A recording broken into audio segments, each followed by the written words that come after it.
Hi! Welcome back to Braille's channel. Nagbabalik po tayong muli para sa panibagong impormasyon na para po sa inyo. And this time, ay good news po ito dahil may naglabas na po ng unang payout para sa inyong social pension at ang pagbibigay ng cash assistance sa mga senior citizens at PWDs. Kung saan ang mga ito? At kailan ang nasabing payout? Ayan po ang ating ibabahagi sa inyo, but before po tayo mag-start sa ating topic, kung bago ka pa lang sa aking channel, please do kindly subscribe. Like and share na din sa ating mga kaibigan, kaanak o kapwa po natin pensioner at please do share na rin po sa ating mga social media accounts para mas marami pa ang makaalam. With no further ado, let's begin na po sa ating topic. Good news. Social pension at cash assistance para sa indigent senior citizens at PWDs. Ang unang payout para sa January of year 2025. Saan kaya ang mga ito? Ang buong detalye alamin, narito na po ang unang payout ng social pension at ang pagbibigay ng cash assistance sa mga senior citizens at PWDs. Umpisahan po muna natin sa probinsya ng Caramoran, Catanduanes. Ito ay para sa fourth quarter ng inyong social pension amounting to 3,000 pesos.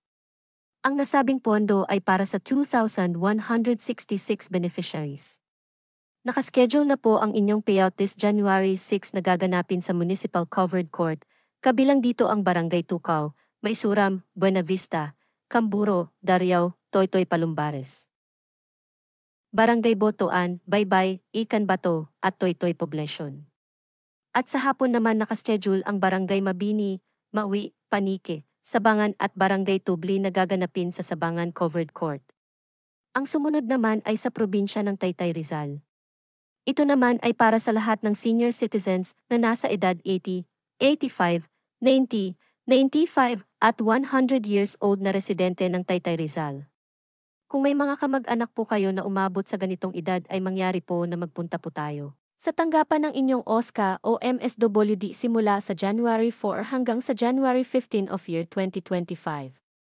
Kung maalaala niyo po yung huli po nating binahagi, ito yung Universal Cash Incentives para sa lahat ng octogenarian, nonagenarian at centenarians amounting to 10,000 at 100,000 cash benefits. Sa buong detalye ng nasabing programa ay pwede niyo pong panoorin ulit sa ating mga previous videos pati ang mga documents na kailangan sa pag-apply.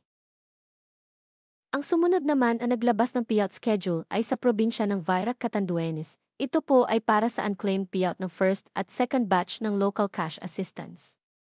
Ito po ay nagsimula na ngayong araw January 4 at gaganapin sa Virac Plaza Rizal. Ito ay inaasahan na nasa 1,620 beneficiaries ang makakatanggap ng nasabing cash assistance. Ang lahat ng barangay na makikita niyo po sa inyong screen ang nakaschedule ngayong araw. Ang sumunod naman ay sa probinsya ng Barangay Awa Ayungon, Negros Oriental. Ito naman po ay isang financial cash assistance para naman sa lahat ng senior citizens na walang pensyon na natatanggap. Sila ay bibigyan ng kanilang pamahalaan ng cash assistance. Ito po ay nakaschedule this January 9 na gaganapin sa Ayungon Gym na mag-start ng alas 8 ng umaga at ang panghuli po natin ay sa National Capital Region sa lungsod ng Quezon City. Ito naman ay para sa lahat ng unclaimed beneficiaries na PWDs sa kanilang mga distrito. Ang District 5 beneficiaries ay nakaschedule mag-payout this January 6. Ang District 1 and District 3 naman ay nakaschedule on January 7. Ang District 6 beneficiaries ay nakaschedule mag-payout on January 8. Ang District 4 naman ay nakaschedule naman on January 9 at ang District 2 beneficiaries ay nakaschedule naman on January 10. Kaya't kung hindi nyo pa po nakukuha ang inyong cash benefits ay ito na po ang inyong schedule. That's it.